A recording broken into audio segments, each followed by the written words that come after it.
Hi, ഖമറുദ്ദീനാണ്. പലരും ചോദിക്കാറുണ്ട് how to be a corporate trainer. എങ്ങനെ ഒരു കോർപ്പറേറ്റ് ട്രെയിനർ ആവാം, അല്ലെങ്കിൽ കോർപ്പറേറ്റ് ഔട്ട് ബൗണ്ട് ട്രെയിനർ ആവാം, അല്ലെങ്കിൽ ഒരു ടീം ബിൽഡിംഗ് സ്പെഷ്യലിസ്റ്റ് ആവാം എന്നൊക്കെ ചോദിക്കാറുണ്ട്. ഒരു കോർപ്പറേറ്റ് ട്രെയിനർ ആവാൻ ഏറ്റവും കൂടുതൽ വേണ്ടത് ഫെസിലിറ്റേഷൻ സ്കില്ലാണ്. യൂഷ്വലി ഒരു ട്രെയിനർ പലപ്പോഴും ചെയ്യാറുള്ളത് ട്രെയിനർ തന്നെ എല്ലാ കാര്യങ്ങളും പഠിച്ചത് ഡെലിവർ ചെയ്യാന്നുള്ളത്. ഫെസിലിറ്റേഷനിൽ പലപ്പോഴും ട്രെയിനർ സംസാരിക്കുന്നതിനേക്കാളും കൂടുതൽ പാർട്ടിസിപ്പൻസ് ആയിരിക്കാം ഏറ്റവും കൂടുതൽ ഇൻവോൾവ് ചെയ്യുന്നത്, അല്ലെങ്കിൽ എക്സ്പീരിയൻഷ്യൽ ലേണിംഗ് മെത്തേഡിലൂടെ ആയിരിക്കാം ഫെസിലിറ്റേറ്റ് ചെയ്യുന്നത്. അപ്പം ഈ ഒരു ഫെസിലിറ്റേഷൻ സ്കിൽ ഉണ്ടാവുക എന്നുള്ളതാണ് ഏറ്റവും ഇമ്പോർട്ടൻ്റ് ആയിട്ടുള്ള കാര്യം. അതിന്റെ കൂടെ തന്നെ ഏത് മേഖലയിലാണോ ട്രെയിനിങ്, ഞാൻ പലപ്പോഴും പറയാറുള്ളത് പോലെ സോഫ്റ്റ് സ്കിൽ മാത്രമല്ല, ഏത് മേഖലയിലാണോ നിങ്ങൾ വർക്ക് ചെയ്യുന്നത് അതിലെ ട്രെയിനിങ് പോസിബിലിറ്റീസ് ഉണ്ട്. അപ്പോൾ ആ മേഖലയിൽ നോളജ് ഉണ്ടാവുക എന്നുള്ളതാണ് അടുത്ത കാര്യം. അപ്പോൾ ഈ നോളജും ഫെസിലിറ്റേഷൻ സ്കില്ലും ദാറ്റ്സ് വെരി ഇമ്പോർട്ടൻറ്റ്. ഈ ഫെസിലിറ്റേഷൻ സ്കിൽ ഉണ്ടാക്കാൻ വേണ്ടിയിട്ട് നമുക്ക് ചെയ്യാൻ പറ്റുക നല്ല ട്രെയിനേഴ്സ് ട്രെയിനിങ് പ്രോഗ്രാമുകൾ അറ്റൻഡ് ചെയ്യുക എന്നുള്ളതാണ്.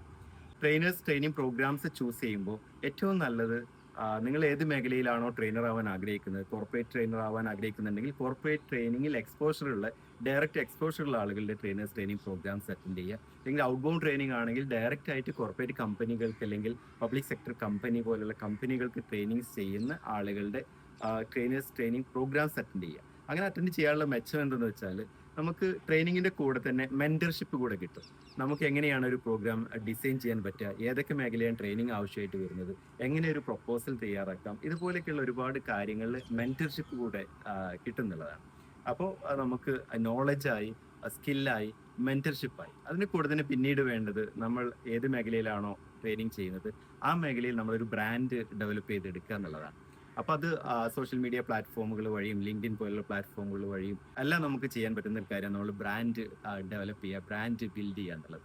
ഒരു ബ്രാൻഡ് ബിൽഡ് ചെയ്ത് കഴിഞ്ഞാൽ അതിന്റെ ഒരു ക്രെഡിബിലിറ്റി നിലനിർത്തുക എന്നുള്ളതാണ്. നമ്മുടെ ഒരു ട്രെയിനിങ് പ്രോഗ്രാം ചെയ്യുകയാണെങ്കിൽ അവർ ക്രെഡിബിൾ ആയിരിക്കണം. അല്ലെങ്കിൽ ഒരു കമ്പനിക്ക് വേണ്ടി ഒരു പ്രോഗ്രാം ചെയ്താൽ, ഇപ്പോൾ ഒരു കോർപ്പറേറ്റിലേക്ക് എൻട്രി കിട്ടാത്ത ഒരാളാണ് ഒരു ഫസ്റ്റ് പ്രോഗ്രാം ചെയ്ത് കഴിഞ്ഞാൽ തീർച്ചയായിട്ടും ആ കമ്പനികൾ തന്നെ നമ്മുടെ മറ്റ് കമ്പനികൾക്ക് റെഫർ ചെയ്യാൻ സാധ്യതയുണ്ട്. അപ്പോൾ ഒരു ബ്രാൻഡിന് കൂടെ ക്രെഡിബിലിറ്റി ബിൽഡ് ചെയ്യുക എന്നുള്ളതും കൂടെ വളരെ ഇമ്പോർട്ടൻ്റ് ആയിട്ടുള്ള കാര്യമാണ്.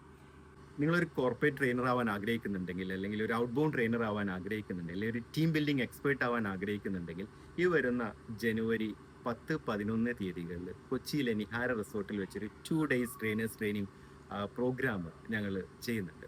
അപ്പോൾ അതിൽ ഈ കാര്യങ്ങൾക്ക് ഈ ഒരു 2 days ട്രെയിനിങ് പ്രോഗ്രാം മാത്രമല്ല, ഞാൻ നേരത്തെ പറഞ്ഞ ആ ഒരു രീതിയിൽ നിങ്ങൾ എസ്റ്റാബ്ലിഷ് ചെയ്യാൻ വേണ്ട എല്ലാ സപ്പോർട്ടും ഈ ട്രെയിനിങ് പ്രോഗ്രാമിന്റെ ഭാഗമായിട്ട് ഞങ്ങൾ പ്രൊവൈഡ് ചെയ്യുന്നുണ്ട്. അപ്പം നിങ്ങൾക്ക് എല്ലാവർക്കും കൊച്ചിയിലേക്ക് സ്വാഗതം. അപ്പം കൊച്ചിയിൽ വെച്ച് കാണാം. ബൈ.